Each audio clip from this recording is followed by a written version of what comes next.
Na última semana antes da eleição para a presidência da República, em 1994, a imprensa brasileira, através de todos os meios de comunicação, veiculou para toda a sociedade notícias a meu respeito, algumas sendo distorções da verdade e outras definitivamente falsas, que visavam única e exclusivamente a criar um descrédito da minha pessoa no seio da sociedade. Eu trabalho desde os 9 anos de idade, sem carteira assinada, é claro, como é a regra para as crianças pobres do Brasil. Já trabalhei em construção civil como apontador de obras, em açougue, já fui auxiliar de escritório, tradutor de inglês, militar e, nos últimos 30 anos, trabalhei como médico e professor. No Exército, recebi a medalha Marechal Hermes após 8 anos de serviço prestado à minha pátria, sempre pautado no respeito à ordem e à disciplina. Nos últimos anos, após ter ingressado por concurso público no INAMPS, no Rio de Janeiro, resolvi não tirar mais plantões, uma vez que no serviço médico ocorre às vezes aquilo que nós médicos chamamos substituição. O médico mais velho, quando já tem uma situação estável, paga a um colega mais novo para tirar os seus plantões, entregando-lhe todo o seu salário.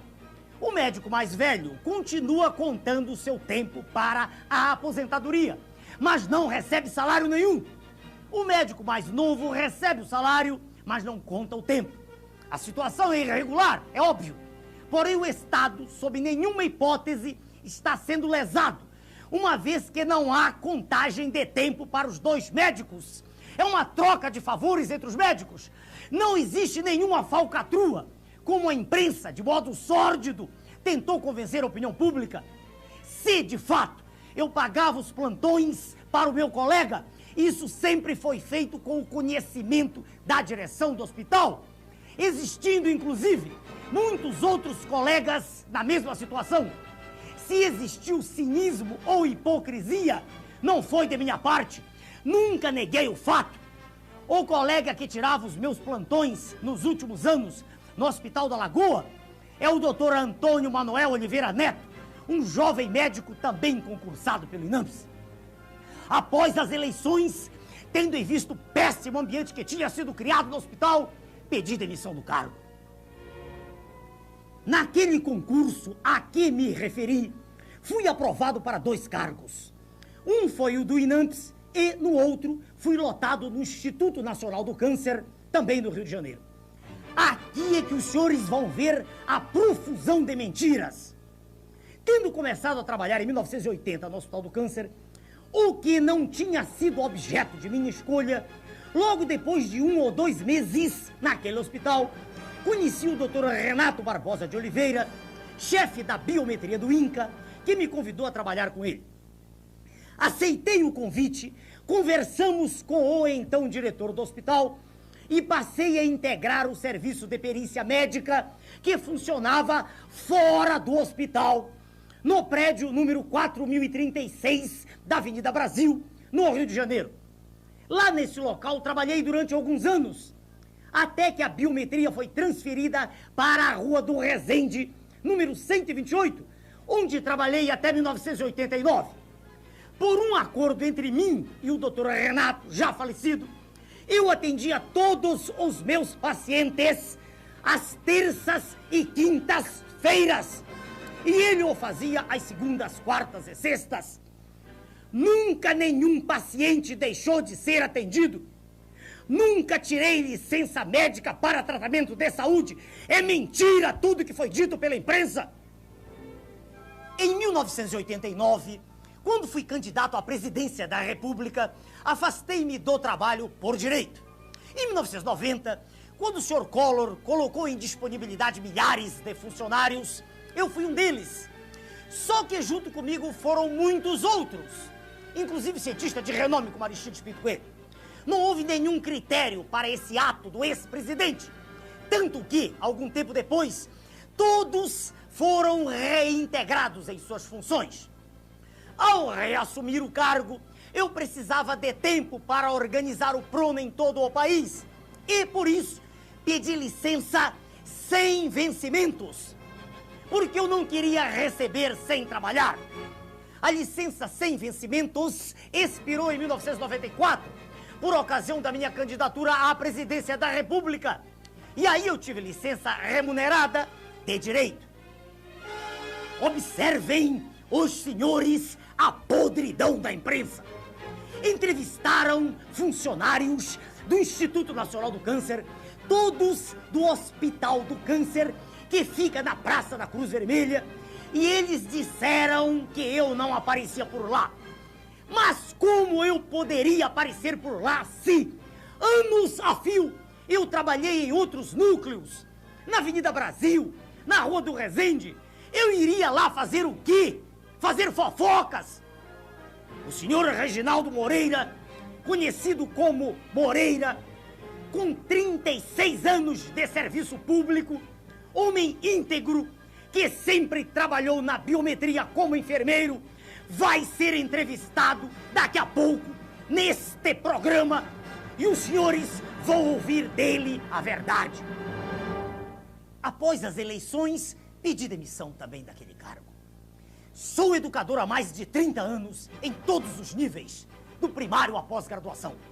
Já ensinei português, matemática, biologia, química, física, semiologia médica, fisiologia médica e, nos últimos 20 anos, tenho ensinado cardiologia. Já passaram por mim em contato pessoal direto mais de 20 mil médicos. Ensino atualmente eletrocardiografia no Rio de Janeiro e em São Paulo para quase 1000 médicos por ano. Estive recentemente em Goiás, a convite do Dr. Aides, presidente da Comego, também ensinando eletrocardiografia. Durante toda a minha vida, tive o cuidado de cumprir minhas obrigações e meu horário. Em São Paulo, onde dou aula há 12 anos, tive 2 faltas e 2 atrasos por problemas de tráfego aéreo. No Rio de Janeiro, onde ensino há mais de 20 anos, jamais atrasei 1 minuto sequer. Nunca tive uma falta. O bombardeio da imprensa mostra bem a quem ela serve. No decorrer deste programa, os senhores vão saber a verdade sobre a situação do país. Mostrarei dados que vão assustá-los e que a imprensa esconde.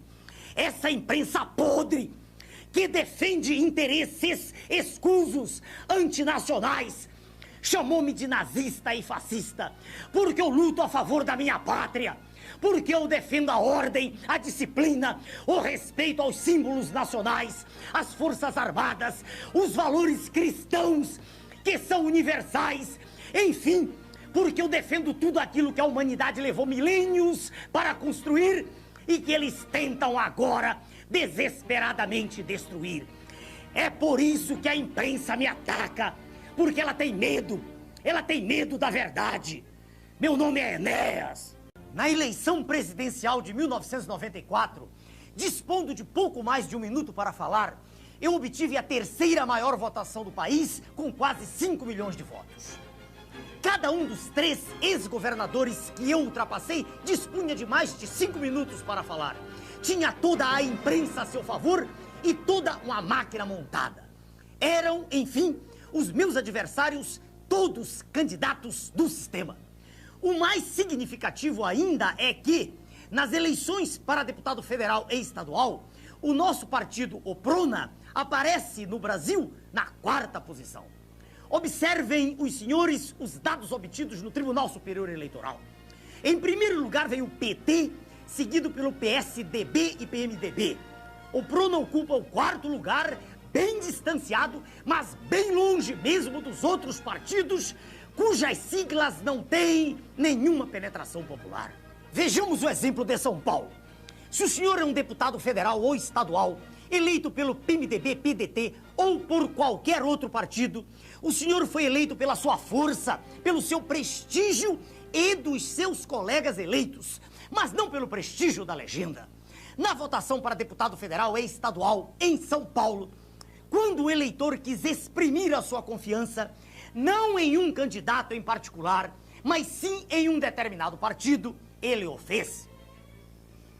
cerca de 51% escreveram PT, cerca de 24% escreveram PSDB e, vejam bem, em terceiro lugar em São Paulo, 8,07% para deputado federal e 7,61% para deputado estadual escreveram PRONA. O PMDB, com toda a sua tradição, ficou em quarto lugar. A palavra PRONA apareceu mais de 160 mil vezes. Foi tanto voto que foi eleita deputada, uma ilustre desconhecida, com apenas 1.104 votos. Observe o senhor telespectador que a soma dos percentuais de legenda de 15 partidos, PPR, PTB, PSTU, PSC, PL, PPS, PFL, PMN, PDT, PP, PSB, PSD, PV, PRP e PCdoB, dá 7,52%. Eu, PRONA, sozinho, sem nenhuma coligação, tendo contra ele toda a imprensa podre, teve 8,07% de percentual de legenda. E agora, senhores jornalistas, quem é Nanico? Meu nome é Enéas. Todos os brasileiros sabem da falência do sistema de saúde. Filas intermináveis na maioria dos hospitais públicos. Ausência das condições mínimas de funcionamento, isso criando péssimas condições de atendimento médico. E irresponsabilidade generalizada das autoridades. Enquanto isso, endemias aumentando, enfim, tudo piorando governo após governo, ano após ano. A cada governo, novas explicações. A moda agora é a repetição pela imprensa de que não existem recursos. Faltam recursos para a saúde, bradam os homens do governo. E Sua Excelência, o ministro da Saúde, colega médico respeitadíssimo naquilo que faz, cirurgia cardíaca, empreendeu uma verdadeira campanha nacional com o apoio e aplauso de toda a imprensa para ressuscitar o IPMF. Mas será que não existem recursos mesmo? Parou Sua Excelência o ministro, por acaso, para examinar a Constituição de 88 e verificar que já existem lá, bem definidas, as fontes específicas de receita para o sistema de saúde? Não observou Sua Excelência que a verdadeira razão do desequilíbrio orçamentário é, como sempre foi, a presença dos encargos que a política de juros altos cria para o Tesouro? Não se deteve Sua Excelência a verificar que as receitas da União arrecadadas pelo Tesouro foram de 38 bilhões de dólares em 92, 46 bilhões de dólares em 93, 65 bilhões de dólares em 94 e cerca de 85 bilhões de dólares em 95? Ou seja, que vem aumentando brutalmente a receita e que os recursos destinados à saúde vêm diminuindo. Não seria infinitamente mais saudável, simplesmente, fazer-se cumprir a lei, destinando-se à saúde os recursos que já existem e são desviados indevidamente para pagar juros da dívida interna, como demonstra a exaustão o professor Dércio Garcia Munhoz, titular do Departamento de Economia da Universidade de Brasília? Nada garante, senhores telespectadores, que a presença de mais um imposto, o IPMF com o novo nome de batismo, venha trazer soluções para o já despedaçado sistema de saúde. Sua Excelência, o ministro, ao lutar pela criação de mais um imposto, atrela-se, como era previsível, ao discurso presidencial, que traz para a sociedade a falsa tese da falência do Estado, quando, ao contrário, recursos gigantescos estão sendo desviados a cada momento para pagar juros extorsivos da dívida interna. E o senhor quer saber quanto é isso? São cerca de 2 bilhões de dólares por mês. São 65 milhões de dólares por dia. São quase 3 milhões de dólares por hora. Ou seja, quando o senhor acabar de ouvir este programa, o Brasil terá perdido quase 3 milhões de dólares. O senhor sabe o que é isso? Se o senhor ganha em torno de R$300 por mês, já é mais de um salário mínimo, o senhor levaria apenas 833 anos para ganhar 3 milhões de dólares. que é exatamente o que o Brasil perde em 1 hora. É fantástico, é lastimável, é execrável, é imundo, é vergonhoso, é simplesmente repugnante. E ainda se tem coragem de falar em aumento de impostos. Meu nome é Enéas. Doutor Rui, se o senhor tivesse que sintetizar em uma frase o que se passa com o sistema de saúde do Brasil, o que o senhor diria? Eu diria que ele é enganador, hipócrita e destruidor. Doutor Vanderlei, o senhor concorda com o diagnóstico do nosso colega, doutor Rui? Perfeitamente, doutor Enéas. É enganador porque nega permanentemente a realidade nacional. E hipócrita porque sempre tenta mostrar o contrário do que está acontecendo. Com licença, doutor Vanderlei.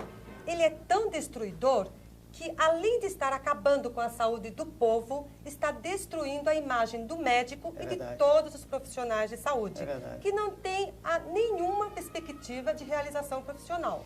Inclusive, o doutor Rui, junto com os senhores, ele participou do nosso grande projeto, do nosso livro, que foi lançado aqui ano passado, em 94. Eu pergunto para o senhor, eu sei, inclusive, que o senhor tem um projeto de medicina comunitária. Tinha. E tenho uma mágoa muito grande de vê-lo interrompido. O senhor poderia, por favor, dizer para o nosso telespectador, para os nossos telespectadores, em que consistiu o seu projeto e onde o senhor o aplicou? O projeto era de medicina comunitária numa área de Goiás, vizinha ao Distrito Federal. Lá nós fazíamos todas as ações básicas de saúde, incentivando aleitamento materno, reidratação oral, acompanhamento de crescimento e desenvolvimento de crianças, isto numa época em que ninguém falava disso. E não estava no papel, que isso hoje está no projeto, está lá no Ministério. Nós tínhamos ação, nós executávamos, mas não tínhamos no papel. Hoje o contrário, hoje está no papel. Não, mas o fato de estar no papel, doutor Rui, não quer dizer que funciona. Jamais funcionará qualquer projeto enquanto não acabarmos com a desordem total que existe na administração pública deste país. É verdade, exatamente isso. Doutora Vani, há toda uma badalação aí, dizendo que a solução é privatizar a Previdência. Mas um minutinho, não diga pra mim não. Por favor, para os nossos telespectadores, diga a sua visão, que é a nossa, do nosso partido, em relação a isso, a privatização da Previdência. Bom, em primeiro lugar, dizer que a Previdência dá prejuízo é uma mentira. Nos últimos 10 anos, a Previdência sempre deu lucro, com exceção de 2 anos. Em segundo lugar, porque se ela for privatizada e o governo assumir até 5 salários mínimos, os que tomarem conta da Previdência terão um lucro de mais de 10 bilhões de dólares por ano. É interessante para o telespectador, 10 bilhões, com B de bravo, bilhões, uma fortuna. Aliás, os mesmos patifes de sempre. Doutor Vanderlei, uma palavra também para os nossos telespectadores que estão ali, uma palavra sobre os planos de saúde, né? Planos privados que aí estão. Para os telespectadores, por favor, para eles. Os planos de saúde estão completamente fora da realidade nacional. Esta realidade é que 70% da população não ganha nem sequer para sonhar em ter um plano de saúde privado. Aliás, essa grande massa não pode sequer sonhar em reclamar desta situação. A verdade é que 5% da população não tem nada a reclamar, enquanto 95% não tem nem a quem reclamar. Nem a quem reclamar, exatamente. Doutora Vani, se nós pudéssemos juntar tudo assim, a nossa ideia do nosso partido, a senhora passe para os nossos telespectadores qual é a solução para o sistema de saúde do Brasil, para o nosso telespectador. A solução é exatamente fazer o contrário do que aí está. É concentrar esforços no atendimento básico de saúde, ao invés de ficar investindo em tecnologias sofisticadas de forma desordenada. Isso, doutora Vani, implica em promover a formação e a valorização do médico de família, enfermeiros e o pessoal ligado diretamente à comunidade. O doutor Rui, inclusive, tem uma frase de que eu gosto, nós todos, de que nós gostamos muito sobre isso. Sintetizando tudo, nós temos que levar a saúde para próxima da residência, onde ela sempre deveria estar. O interessante, só para nós nos despedirmos dos nossos telespectadores, é que o que os senhores ouvem o tempo inteiro é que não há recursos. Isso é mais uma mentira da imprensa. Como o senhor já falou no bloco anterior, os recursos existem, e existem até de sobra. É verdade. Eu queria agradecer aos senhores a presença, doutor Vanderlei do Rio de Janeiro, doutora Vani de São Paulo, doutor Rui de Brasília. Muito obrigado aos senhores, obrigado aos senhores telespectadores. Nos próximos 3 minutos, o doutor Enéas fala com propriedade do papel que a televisão vem desempenhando a todo instante na destruição do processo educacional brasileiro. Sou educador há mais de 30 anos e fico estarrecido com aquilo a que assisto na tela da televisão. Deteriora-se a passos largos a língua pátria. agridem-se as regras gramaticais de sintaxe, de concordância, regência e colocação verbal. Ouvem-se a cada instante frases que fazem Camões estremecer no túmulo. Vi ela trabalhando, vão trazer ele de volta. Em vez de eu a vi trabalhando, vão trazê-lo de volta. O jargão, o caçange, a linguagem chula, os solecismos são a tônica dos pronunciamentos da maioria daqueles que entram em nossos lares através da tela da televisão. É um festival de estupidez. É uma verdadeira falta de higiene vernacular. E dizem que isso é linguagem moderna. É, sim, semi-analfabetismo, crasso e explícito. É a deterioração do maior de todos os patrimônios de um povo, a sua língua, uma vez que, desrespeitando-a, desrespeita-se a própria nacionalidade. Meu nome é Enéas. Senhor Moreira, o senhor lembra aproximadamente a época em que nós começamos a trabalhar juntos? Sim, em 1980. O senhor lembra em que setor exatamente nós trabalhamos juntos? Na perícia médica do Ministério da Saúde. Perícia médica. Foi dentro do Hospital do Câncer? Não. Era na Avenida Brasil, 4036. Um prédio, eu me lembro, do Ministério da Saúde. Prédio. O senhor lembra que havia um órgão que funcionava lá? Era a 15ª Delegacia de Saúde. Delegacia de Saúde. O senhor, por acaso, se recorda se eu ia todo dia ou se havia alguma... Eram alguns dias? O senhor ia terças e quinta. Eu ia terças e quintas. E as segundas, quartas e sextas? A segunda, quartas e sexta ia o doutor Renato, que era o médico clínico. Médico clínico. Bom, eu ia terça e quinta de modo aleatório ou havia uma escala? Não, havia uma escala Quem fazia a escala? feita pelo próprio doutor Renato, que era o chefe do setor. Sim. É interessante uma pergunta aí. O senhor se recorda, nessa época, o que era que nós fazíamos? Agora, em vez de o senhor dizer para mim, diga, por favor, para o telespectador. Né? Nós fazíamos a revisão de aposentadoria nacional, aposentadoria local, licença, né, admissão e as pensões de viúva. Pensões de viúva. Nós não atendíamos só funcionários do Hospital do Câncer. Não. Diversos órgãos federais. Nós trabalhamos lá alguns anos e houve uma transferência para extinguir essa delegacia ou levaram para Brasília e nos transferiram a biometria. O senhor lembra para onde nós fomos? Fomos para o Instituto Nacional de Câncer. Instituto Nacional. Agora que é preciso ter cuidado aqui, para o telespectador. Instituto Nacional do Câncer, mas nós não fomos para dentro do hospital, fomos? Não. Para onde nós fomos? Fomos para a Rua do Resende, 128, onde trabalhava a parte administrativa do câncer. Isso, a parte administrativa. Havia, inclusive, um setorzinho. O departamento pessoal. Departamento de pessoal. O que é importante para o telespectador, com a documentação aqui, ao vivo do senhor Moreira, o que ele está dizendo, é que nós não trabalhávamos dentro do hospital, era sempre fora, em outros órgãos. Sempre fora. Órgãos do Instituto, quer dizer, até Exatamente. do Ministério da Saúde, mas não dentro do hospital. Nós ficamos, eu me recordo, mais ou menos em 89, eu pedi uma licença. O senhor se recorda para que foi? Sim, para concorrer à presidência da República. Licença remunerada, normal. A que eu tinha direito. Aí acabou a licença, eu não fui eleito presidente da República, evidente, e voltei a trabalhar. Sim. E aí houve um fenômeno, vê se o senhor se recorda, ligado ao presidente Collor, lembra? Ah, sim. O senhor lembra? Ele colocou em disponibilidade o senhor e centenas de outros funcionários. Isso, fomos colocados em disponibilidade. A imprensa diz que foi por falta. O senhor se lembra da época? Houve algum critério para isso? Não. O critério... Tanto não houve critério, é bom que o telespectador saiba que cientistas como o professor Aristides Pinto Coelho também foram colocados, cientistas foram em disponibilidade. Mas aí, tanto não havia critério que voltamos. O senhor lembra? Lembro. Todos foram reintegrados. Todos. Lembra disso? Todos reintegrados. Aí, por volta de 92, eu pedi licença sem vencimentos. O senhor lembra disso? Lembro também. Lembra também? Sim. O senhor lembra para que foi que eu pedi? O senhor queria reestruturar o seu partido, que havia algumas falhas. Organizá-lo no Brasil inteiro, no Brasil exatamente. inteiro. Que eu precisava de tempo para rodar. De tempo. Mas aí eu pedi licença sem vencimento. Sem vencimento. Eu não queria receber sem trabalhar. O contrário do que a imprensa espalhou.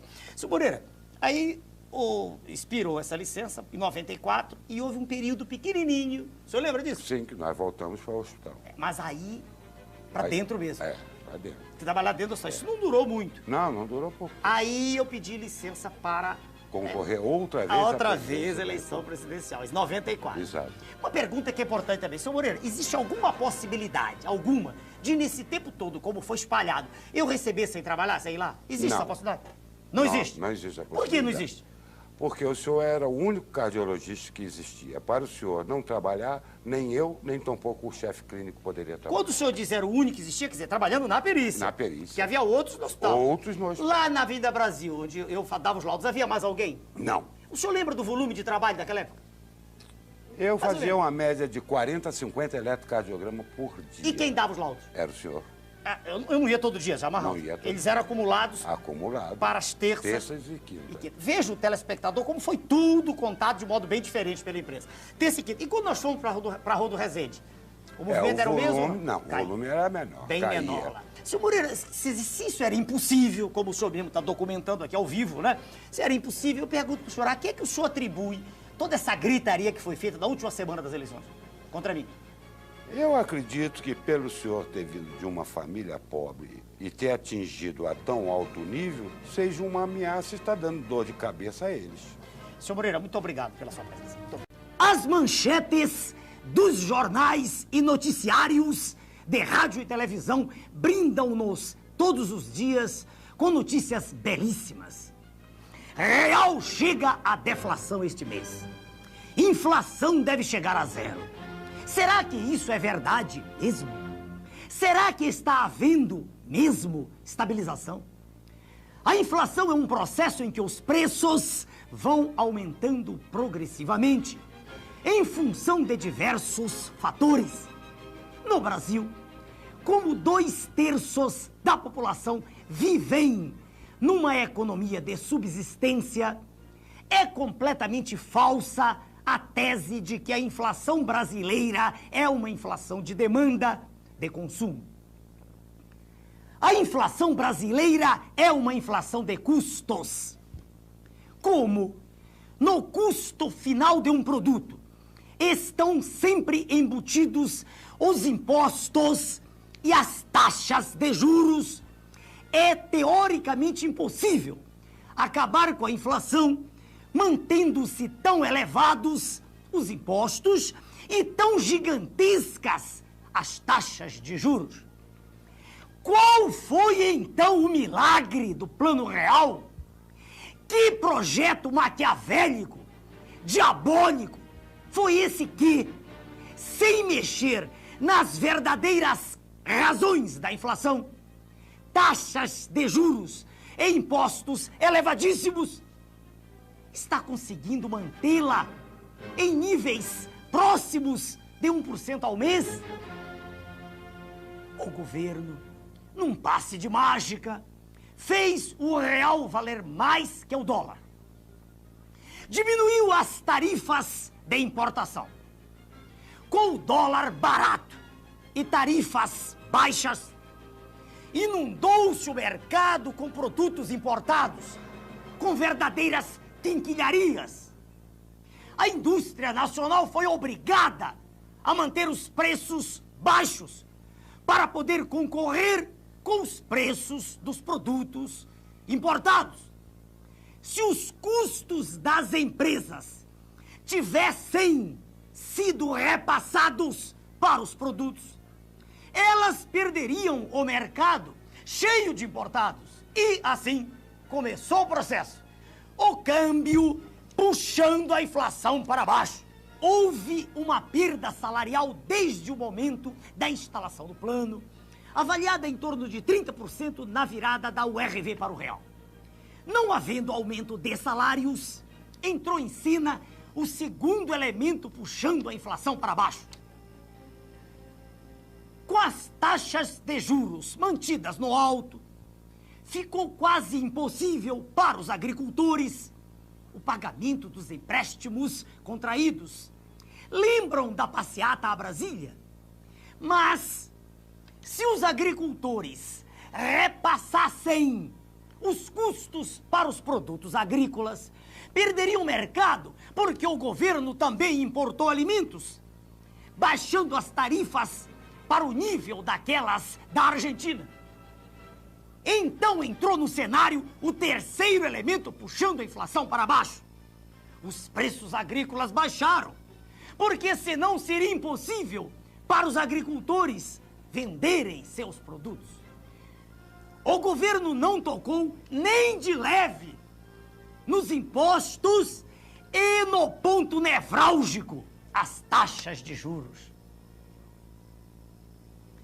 A questão crucial da inflação brasileira, escondida pela imprensa, que é podre, é a alta taxa de juros com que se pagam os títulos da dívida mobiliária. Pagando-se juros de 2,5% ao mês sobre 80 bilhões, com B de bravo, bilhões de dólares, chega-se à cifra espantosa de 2 bilhões de dólares ao mês. São cerca de 65 milhões de dólares por dia.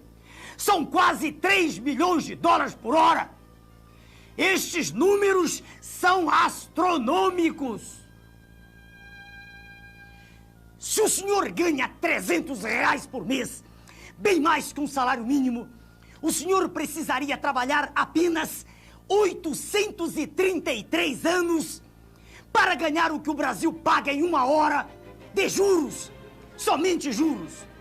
Aí vem o governo e diz que tem que privatizar as estatais para diminuir a dívida interna.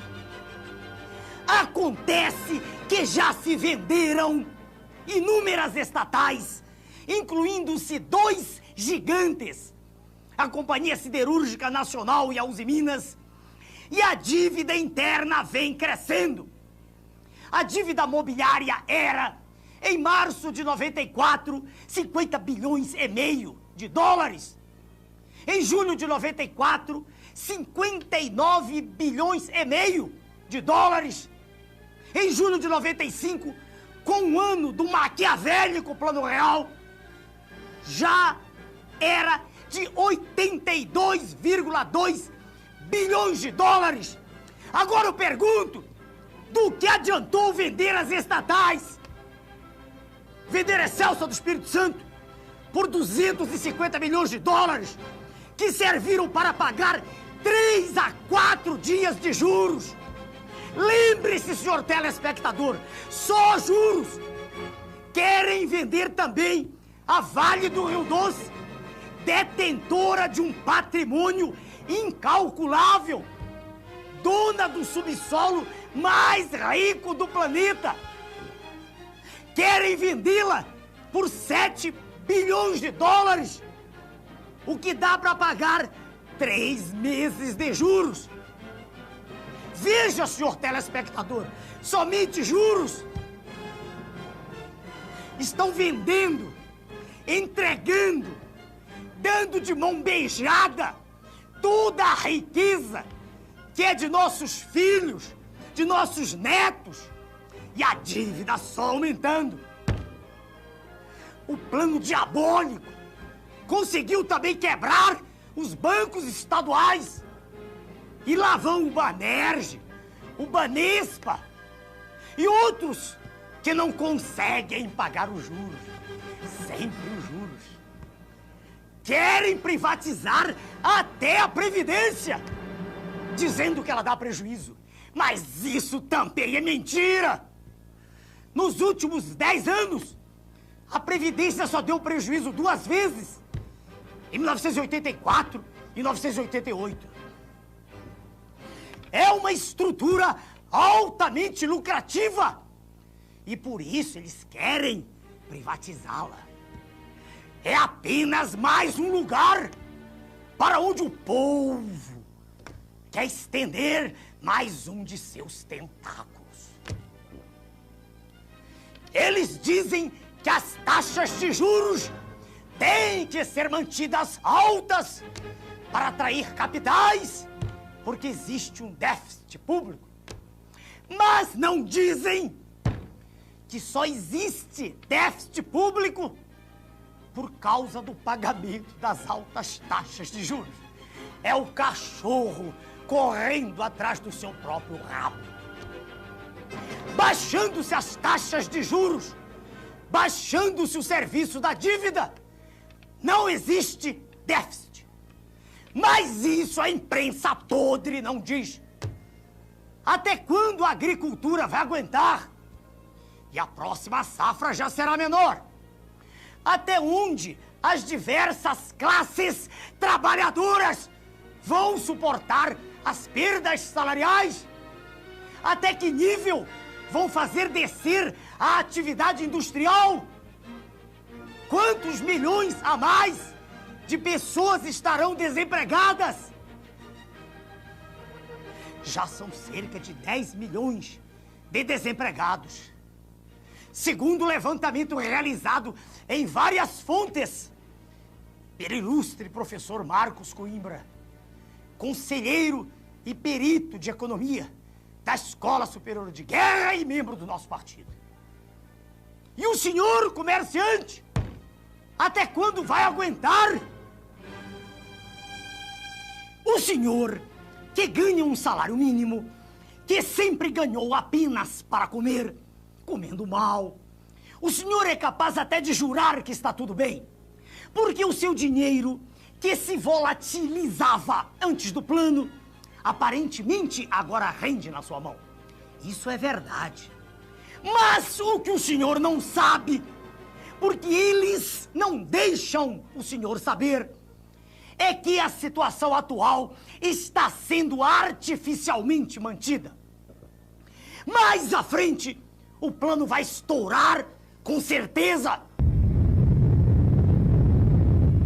Não dá para dizer em que momento isso vai ocorrer.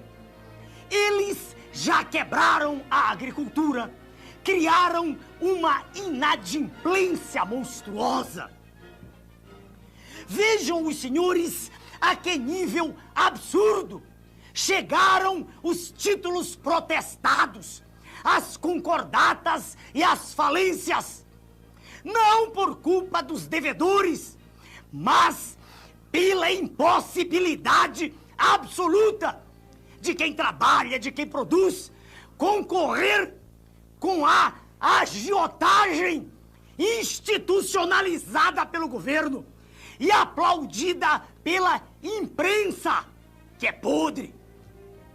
O plano é destruidor, cínico e desumano. Destruidor porque está deteriorando toda a atividade produtiva do país. Cínico porque se apresenta como a salvação, quando na verdade está levando nossa terra para o abismo. Desumano porque, à semelhança do que estão fazendo com a Argentina, com o México e toda a América Latina, faz crescer em todos os cidadãos a falta de confiança no trabalho, no governo, nas pessoas e no futuro da nação. Esta é a verdade sobre o plano real. Meu nome é Enéas. Existe em andamento um projeto maquiavélico de destruição do Estado brasileiro. Pretende-se entregar todo o patrimônio da nação, estatais, Banco do Brasil, bancos estaduais, subsolo, Amazônia, enfim, entregar tudo o que representa riqueza, riqueza verdadeira, para os donos do poder mundial. Dizem que isso é modernismo, que vamos ingressar no primeiro mundo, que o Estado deve ser o menor possível e que tudo que é estatal deve ser privatizado. Venderam-se, entre outras, a Usiminas, a segunda usina siderúrgica mais eficiente do planeta, e a Companhia Siderúrgica Nacional, símbolo da indústria brasileira. Todas essas vendas vêm sendo feitas a preço de banana e ainda são pagas com papéis públicos que estavam altamente desvalorizados. É um verdadeiro assalto à nação, feito às claras, e com a imprensa toda batendo palmas. Com o dinheiro arrecadado das privatizações, diz o governo, estaremos diminuindo a dívida interna do Brasil. Mas o curioso é que se vai vendendo tudo e a dívida interna está aumentando. Em março de 94, a dívida mobiliária era de 50,5 bilhões de dólares. Em julho de 94, com a implantação do real, foi para 59,5 bilhões de dólares. E, em julho de 95, com um ano do plano real, ela já estava em 82,2 bilhões de dólares. Então, Para que servem as privatizações? Privatizações são negociatas que servem para transferir o formidável patrimônio público para uma minoria privilegiada de representantes legítimos do sistema financeiro internacional. O governo, sob o comando do sistema financeiro internacional, estabelece juros da dívida interna tão extorsivos que vão exaurindo as finanças públicas e vão quebrando as indústrias, destruindo a agricultura, aumentando o desemprego e criando, como diz o professor Adriano Benayon, doutor em economia pela Universidade de Hamburgo, na Alemanha, criando, sim, uma verdadeira economia de cemitério. O que eles pretendem é a demolição do Estado. Destruído o Estado, segue-se o esfacelamento da nação, fazendo com que o povo não acredite em nada que é nacional, com que perca a sua autoestima e que tenha vergonha de ser brasileiro. Daí a propaganda gigantesca a favor do Estado mínimo, de desmoralização das Forças Armadas, que são o braço armado do povo, e de destruição da família, que é a célula básica da sociedade. É a anulação de todos os nossos valores morais, é o deboche institucionalizado. Mas a nação é o povo, com o seu território, com a sua história, os seus costumes e com a sua língua. Eles querem destruir nossa nação. Com a desculpa de modernidade, de entrar no primeiro mundo, o que estão fazendo é destruir a indústria nacional. Esta é a verdade sobre o projeto neoliberal, que a imprensa podre não mostra. É conduzir o nosso povo, qual manada de búfalos, para o precipício, para a escravidão. É como se fosse um gigantesco octopus, com seus tentáculos, sugando todas as nossas riquezas e drenando-as para os donos do mundo. É a perda definitiva da soberania nacional. Meu nome é Enéas. Professor Bautista Vidal, eu acabei de ler o seu livro, O Esfacelamento da Nação. Eu não sei se eu fiquei indignado ou assustado. O que é que o levou a escrever esse livro extraordinário? Eu não entendia, doutor Enéas, como é que um país mais rico do planeta, potencialmente rico, tinha seu povo na miséria e a nação inviabilizada no seu futuro. Então eu resolvi fazer uma análise global das políticas que levaram a isso e terminei constatando que elas têm origem externa e elas fazem parte de um conjunto harmônico que leva necessariamente ao desastre. Por exemplo, nós produzimos hoje, apenas com 13% do território, alimentos para alimentar 500 milhões de pessoas. Nós somos apenas 145 milhões e temos 30 milhões submetidos ao genocídio da fome. Nós estamos matando 1.600 crianças por dia de fome, todos os dias. Genocídio mesmo. Todos os A dias. que o senhor atribui isso, professor?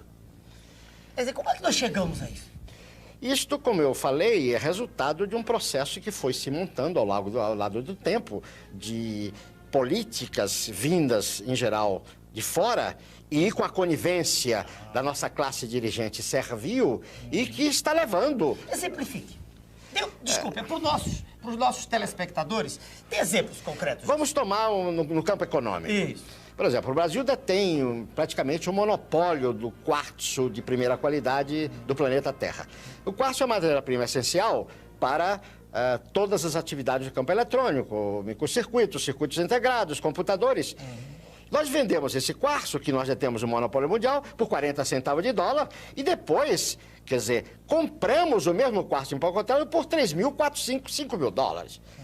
A energia do Cury, um outro exemplo, nos custa 42 dólares, o preço internacional é 52, entretanto, nós vendemos a 10, 12, 7. Sim, isso é imposto. É imposto porque nós aceitamos. Evidente. Que os dirigentes aceitam. Evidente. Professor, uma conversa que anda por aí, badalada, todo mundo fala, é a questão do Estado mínimo. Como é que o senhor vê isso? Eu acho isso uma grande bobagem. Não existe Estado mínimo nem Estado máximo, existe o Estado necessário. O Estado é o instrumento institucional e jurídico de execução do projeto de um povo, do projeto nacional. Fale um pouquinho sobre isso, um projeto nacional. Projeto nacional é uma questão de atitude. Nós precisamos parar de dizer não à inflação, não à miséria, não à corrupção. Nós temos que dizer sim. sim ao pleno emprego, sim à produção das nossas riquezas, ao progresso da agricultura, da indústria, da educação, da tecnologia. O oposto que está aí, né, professor? Exatamente o oposto que está aí. Exatamente o oposto. Ainda, quando o senhor fala nisso, mostrando que o Estado tem que ser forte, quer dizer, né? Eu digo ao senhor o seguinte: essa história das privatizações não está inserida nisso, não? Não está dentro do contexto? Claro, claro. Porque ao mesmo tempo que as nações hegemônicas fortalecem os seus estados, eles querem destruir os estados das nações hoje dependentes. Então o processo de privatização está nesse contexto. Tem uns exemplinhos, Quer dizer, agora aqui, essas últimas. Por exemplo, o caso da Uzi Minas, né? A Uzi Minas, que é a segunda mais eficiente indústria siderúrgica do mundo, né? Quer dizer, é um patrimônio de 15 bilhões com B de dólares, e foi entregue por um valor que não vale um gol usado. Quer dizer, isso é um dado da Procuradoria-Geral da República que estudou detalhadamente a questão. É uma transferência de patrimônio. A transferência de patrimônio. Professor, existe um documento terrível, que eu sei que o senhor conhece bem. Fale um pouquinho para os nossos telespectadores dele. Fale sobre o Consenso de Washington. Bom, o Consenso de Washington sintetiza num documento onde todas essas ações. Ninguém pode dizer que desconhece, porque isso está consubstanciado num documento onde a participação nacional foi nenhuma.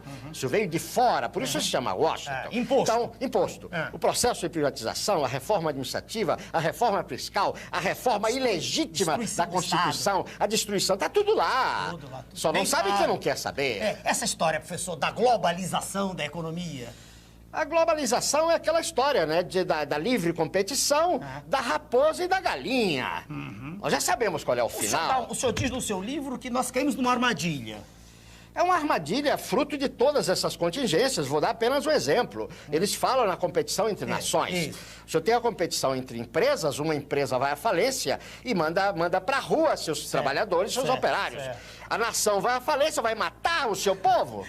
É o fim do humanismo. É o fim do homem, é o fim do humanismo, né? É o desastre total, o desastre total. Professor, a que é que o senhor atribui essa passividade da sociedade brasileira? Tudo sendo destruído, como diz aquele conhecido nosso, o soberano, economia de cemitério, e a gente não vê uma manifestação gigantesca. A que é que o senhor atribui isso? O nosso povo é a grande vítima, não é verdade? Agora, o nosso povo tem uma máquina terrível, que é a mídia, que condiciona o seu pensamento. A mídia mente, a mídia, quer dizer, distorce, a mídia retira a nossa... Nós vamos entrar no primeiro mundo.